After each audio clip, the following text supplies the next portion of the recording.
आप सभी का स्वागत है आपके अपने YouTube channel Gyandeep India channel पर। आज का टॉपिक है पंचलाइट कहानी का सारांश, जो कक्षा 12 के लिए बहुत ही इम्पोर्टेंट प्रश्न है हमारा। ये पंचलाइट कहानी का सारांश लिखने को आता है और ये 5 नंबर का आएगा। तो इसमें लेखक ने बिहार के एक पिछड़े गांव का वर्णन किया है। उस गांव के सीधे साधे लोग एक पंच लाइट को खरीद लेते हैं, लेकिन उन पर वो जलाना नहीं आता है और जलाने के लिए वो दूसरी टोली के लोगों को लेना नहीं चाहते हैं और वो अपने टोली के ही लोगों को जलवाना चाहते हैं। तो ये बहुत ही मार्मिक कहानी लिखी है लेखक ने। इस कहानी के लेखक हैं फणीश्वर नाथ रेणु। तो आइए शुरू करते हैं। तो पंचलाइट रेणु जी की आंचलिक कहानी है। कैसी कहानी है ये?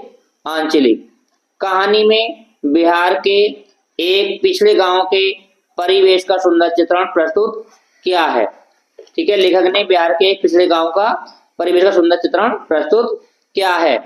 महतो टोली में ऐसे स्थित लोग हैं, यानी इस गांव में 2 टोली के लोग रहते हैं। एक टोली बना रखी है राजपूत टोली के नाम से और दूसरी टोली है महतो टोली। ठीक है, तो इसमें जो राजपूत टोली के लोग हैं वो पढ़े लिखे हैं, लेकिन इसमें जो महतो टोली है उसमें लोग अशिक्षित हैं, यानी अनपढ़ हैं। तो महतो टोली में अशिक्षित लोग हैं, उन्होंने रामनवमी के मेले से पेट्रोमैक्स खरीदा। क्या खरीदा था? पेट्रोमैक्स, जिसे वो पंचलाइट कहते हैं। ठीक है, कहां से खरीदा था? रामनवमी के मेले से, जिसे वे पंचलाइट कहते हैं। पंचलाइट को ये सीधे साधे लोग सम्मान की चीज समझते हैं। ठीक है, ये पंचलाइट जो है जो गांव की भाषा में लालटेन भी कहते हैं, तो इसे सम्मान की चीज समझते हैं। पंचलाइट को देखने के लिए टोली के सभी बालक, औरतें, मर्द इकट्ठे हो जाते हैं। ठीक है, पंचलाइट देखने के लिए सभी बालक, औरतें, मर्द सब इकट्ठे हो जाते हैं, ये एकत्रित हो जाते हैं।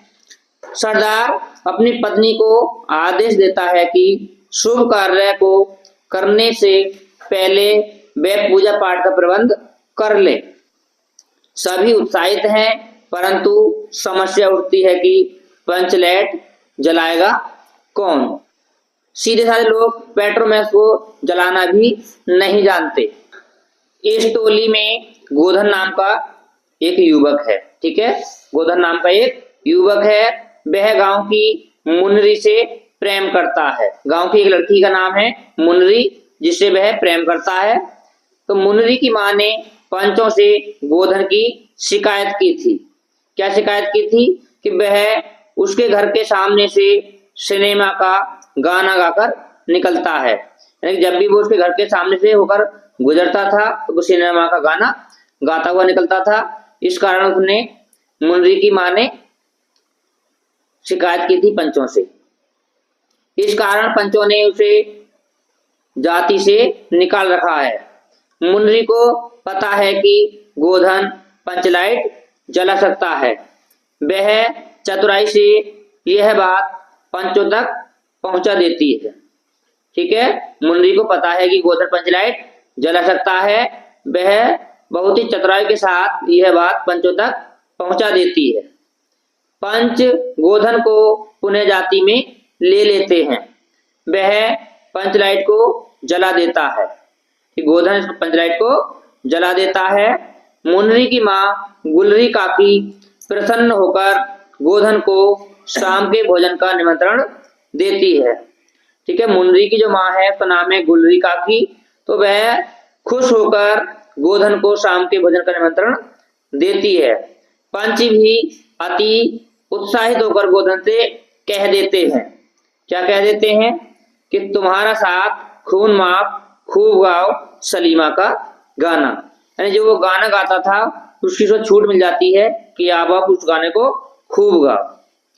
ठीक है, इसको आप सही तरह लिखेंगे कि तुम्हारा साथ खून माप खूब गाओ सलीमा का गाना।